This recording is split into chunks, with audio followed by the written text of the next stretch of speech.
if you've been following our breakdowns, especially on gold, congratulations. If you've been following every breakdown that we've been putting up, right?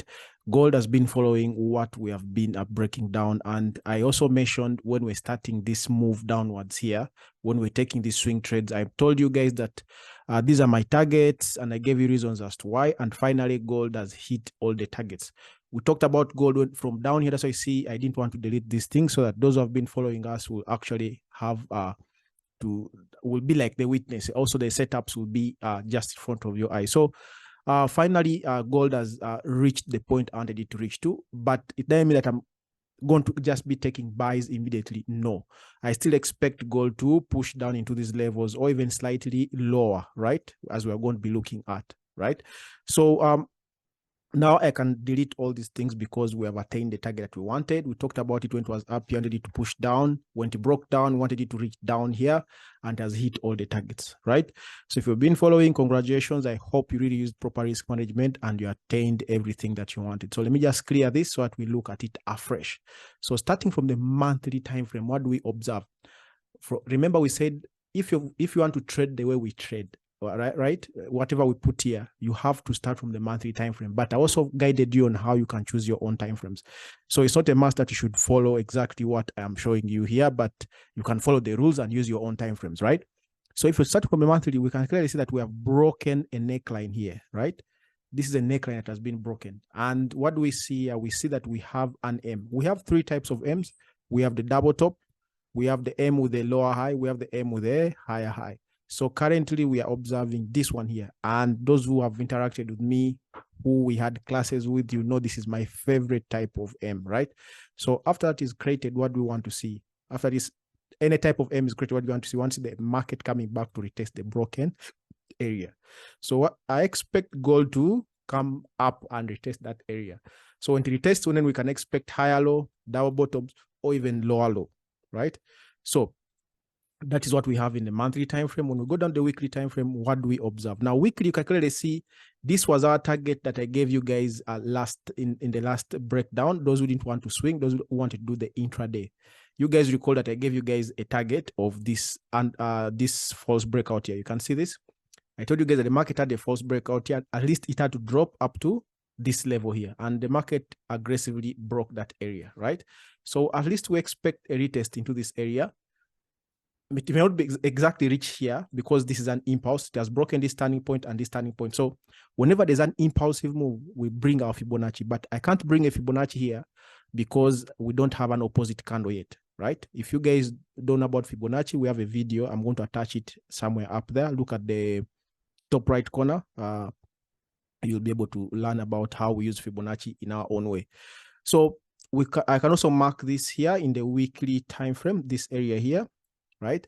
So when we go down the daily time frame, what we observe. But before we go to the daily time frame, I want us to understand the structure properly. But let's see the areas that were not tested because gold is tricky. So when they wanted the market test this area, it was tested, right? And then broke down, came tested this area, broke down, came tested this area. So leaving this area virgin, then the market came back and tested it here. We looked at all these levels. So now the market broke down here, leaving this area here not tested, came back up to test this one. When now we broke down this area, so meaning there's a higher chance that the market may want to come into this area here, right? So make sure you mark this area here. You can use 2 lines or you can use a slab. Now, sometimes slabs become so big, and when you go to the lower time frames, it covers a big area covering candles, right? So you can, if you don't want to use areas, you can decide to use 2 lines. It is up to you. So you know that this is an area that you're targeting, this area here, right? So that's what we have in weekly. Perfectly agreeing with the monthly time frame. Then when you come down the daily time frame, what do we observe in the daily time frame? The daily time frame, we observe that the market actually has an impulse, right? So we have a market breaking this turning point, this one here and this one here. So this is an impulse. So when the market gives us a green candle, an opposite candle, then we can use our Fibonacci to get a proper confluence so that we can have impulse correction, impulse, or impulse correction, double bottom, or impulse correction, higher low. We want to see that happening on gold, right? So, but all in all, gold, the dollar is still strong. I mentioned it here, and I hope you guys utilized it for those who trade fundamentals and the rest. I saw some people asking, how do you tell that the dollar is strong? How do you tell that this currency is going to be strong? That will be a topic for another day, right? So that is it that we have identified all the areas of interest, daily, weekly. Then also we have looked at the direction in the monthly time frame. So now it's just for us to be patient and wait for the market to come back into our areas, right? Now let's go a little bit into H4. So we can clearly observe that the market is on a downtrend, right? A very, very strong downtrend. I also mentioned that I mentioned it in H1 last time. Someone may be saying, how did you guys manage to take this trade downwards? I mentioned it last week that if the market broke below this area here, because we wanted it to go higher, but it didn't manage to. And I said that if the market broke below this area here, you look for selling opportunities. And when the market broke down, it gave us a very strong signal, and our stop losses were just above here.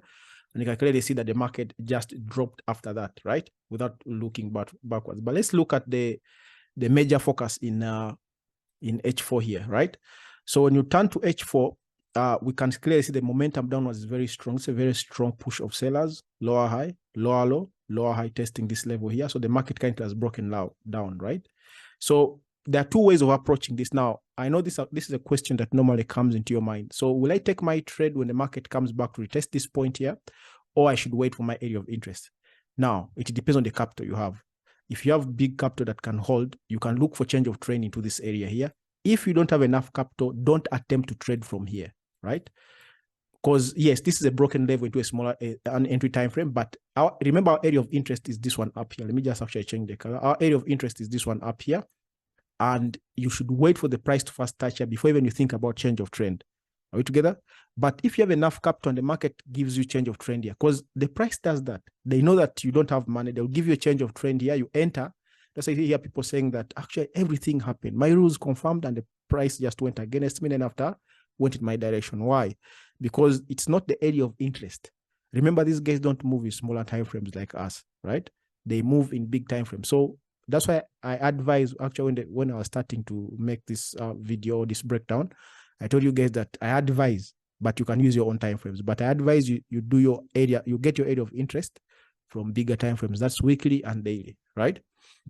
So if you have small capital, don't even engage in it unless it reaches this area here, and then look for change of trend to continue down, right? Or if you have enough capital and it gives you a change of trend here and you enter it. So even if it drags into this area and changes trend, you can just add positions and then you go inside with it, that you go down with it, sorry. That's why you see people sometimes having different entry levels and you think maybe they were just scaling in, but sometimes they were actually entering using these levels here that the market was going up to retest, right? So you cannot utilize that method of trading if your capital is very little and your risk management is bad, right? You can keep scaling in as it's going to test those untested levels when your risk management is proper. By risk management being proper, I mean that you're using lots that cannot affect you, cannot make you bothered. Like you can continue doing your own things, right? Even if the market is moving against you, right? So those who trade gold, I really hope this helps you out and you can get something out of it. I wish you guys